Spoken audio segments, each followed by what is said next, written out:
And so I think actually that has, to me, that is still the most important part of theatre, is it doesn't matter what the issues are, how they are conveyed, but if it's not entertaining, then why bother?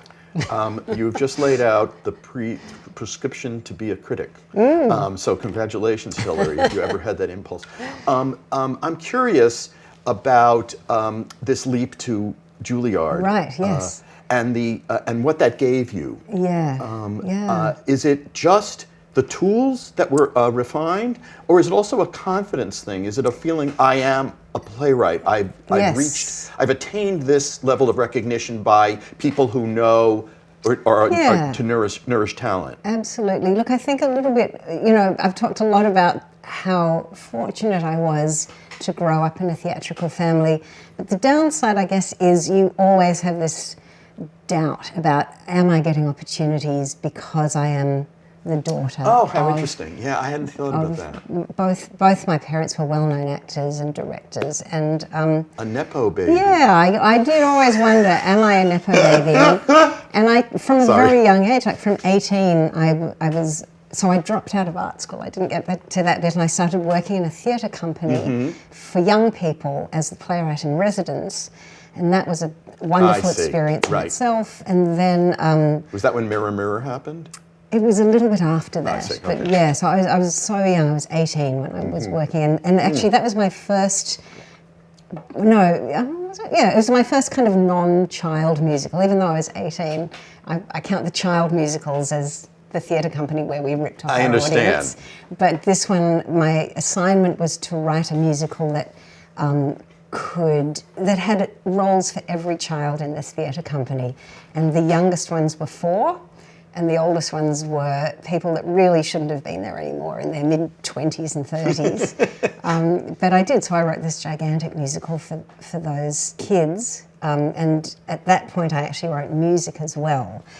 Not very good music, and mostly 3 chords. Did you have musical training? Yes, I did.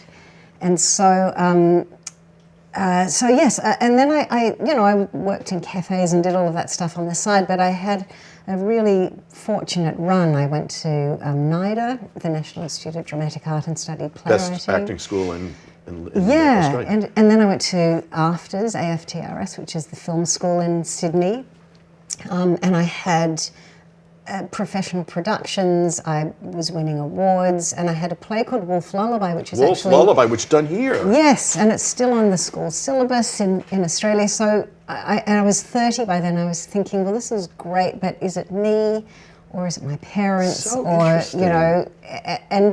I'm a very insecure person You're primarily. a writer. So this would never come. This nagging doubt was always there, and I thought, and I had loved. I'd come to New York and stayed with Nellie. I've got a funny story about Stephen Sondheim that I can tell you as well. Yes, I'd love to hear that. But I loved it here so much, and I thought, how can I come here not as a tourist? And how can I'd come already actually as an intern, and I'd worked at New Dramatists. Oh. But each time I came, I thought, how can I stay a little bit longer? And I thought, what if I apply for Julliard? Then that will give me a year. And I'll be at Julliard and studying with Chris Durang and Marsha Norman. And I got in. And I also thought, if I'm out of Australia, then I will know if I really am a playwright in my own right, or if I'm always the daughter of John Bell and Anna Volska. Is that an Australian chip on the shoulder? Is there a feeling like that in Australian, you can make it in Australia? It's this smaller culture? No, it wasn't even that. It was really being the child of, and I wanted to just find out if I came to somewhere that nobody knew me, would I not only survive but thrive?